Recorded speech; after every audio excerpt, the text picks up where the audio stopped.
saya Nanda Julia Hafid dengan NIM 06031282530051. Program Studi Pendidikan Ekonomi Universitas Sriwijaya dengan mata kuliah Perkembangan Peserta Didik yang diampu oleh Ibu Fitrianti SPD MPD dan Ibu Dewi Pratita SPD MPD.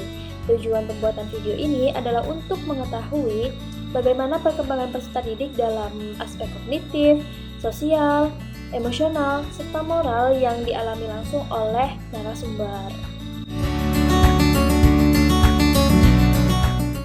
Baik, Assalamualaikum warahmatullahi wabarakatuh. Waalaikumsalam. Perkenalkan, nama saya Karyani. Saya guru SD, saya mengajar di kelas 2. Saya sudah mengajar sejak tahun 2020, jadi terhitung sudah 6 tahun. Saya mengajar di salah satu sekolah dasar negeri di Sungai Lilin, Kabupaten Musi Banjarmasin, tepatnya SD Negeri 1 Kiai Makmur. Nah, oke Bu. Menurut Ibu sebagai seorang guru, gimana sih perkembangan kemampuan belajar siswa di kelas? Apakah siswa itu mudah memahami materi atau memiliki kesulitan tertentu?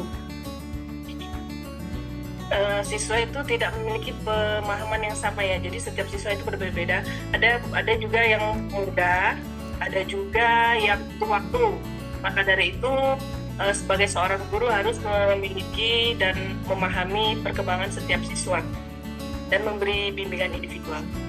Nah, terus Bu, bagaimana sih kemampuan siswa dalam berinteraksi dan bekerja sama dengan teman-temannya di sekolah?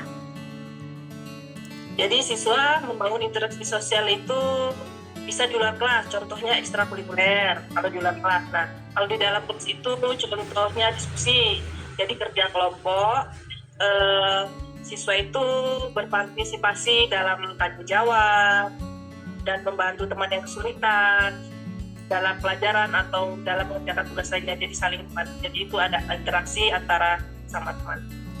Nah, tapi apakah kemampuan siswa dalam berinteraksi itu sama? Apakah semuanya langsung akrab atau ekstrovert, introvertnya itu apakah sama atau berbeda-beda, Bu? Pasti berbeda-beda ya. Ada siswa itu yang pemalu, ada yang pemberani, ada juga yang cuek aja gitu. Oke, baik. Lalu, bagaimana sih kondisi emosional siswa saat menghadapi masalah belajar atau konflik dengan teman?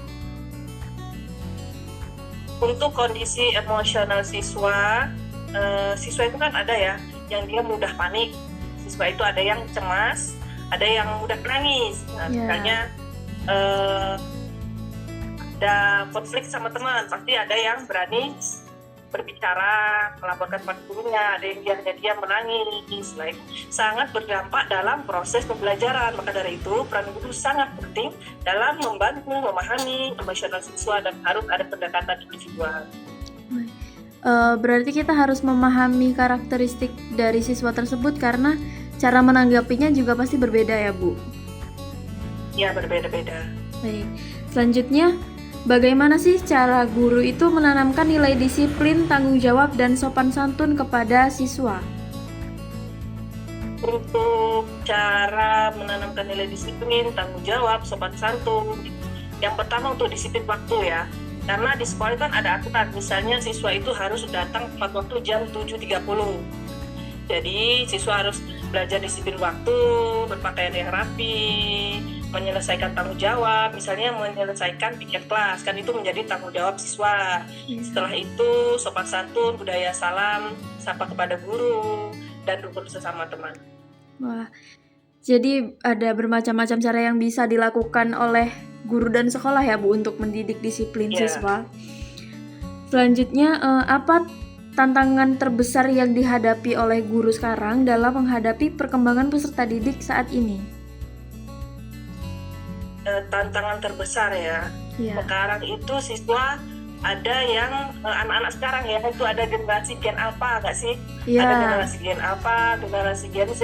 Nah, itu guru saja harus menguasai penggunaan digitalisasi, contohnya IA ya. Benar. Nah, terkadang siswa itu salah gunakan.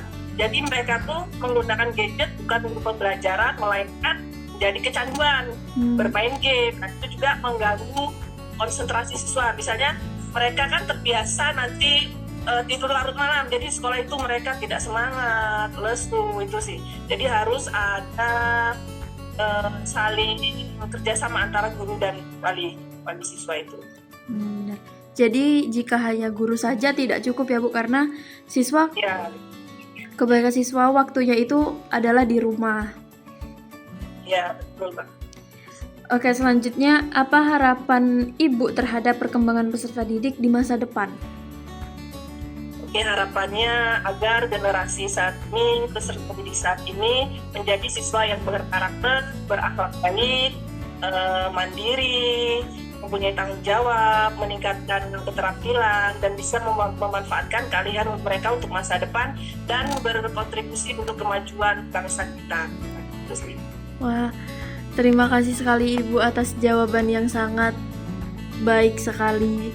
Terima kasih juga Bu sudah menempatkan waktu dan tenaganya untuk wawancara kali ini. Kita tutup dulu ya Oke, Ibu. sama-sama. Assalamualaikum. Waalaikumsalam. Berdasarkan wawancara yang telah dilakukan, dapat dianalisis bahwa perkembangan peserta didik itu dipengaruhi oleh lingkungan, sekolah, keluarga, dan sosial.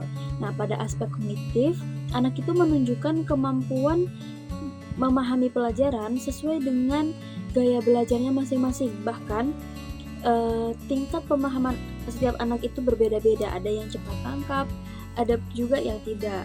Nah, hal ini teman-teman ternyata itu sesuai dengan teori perkembangan kognitif Jan Piaget yang menjelaskan bahwa anak berkembang melalui tahapan berpikir sesuai dengan usia dan pengalamannya.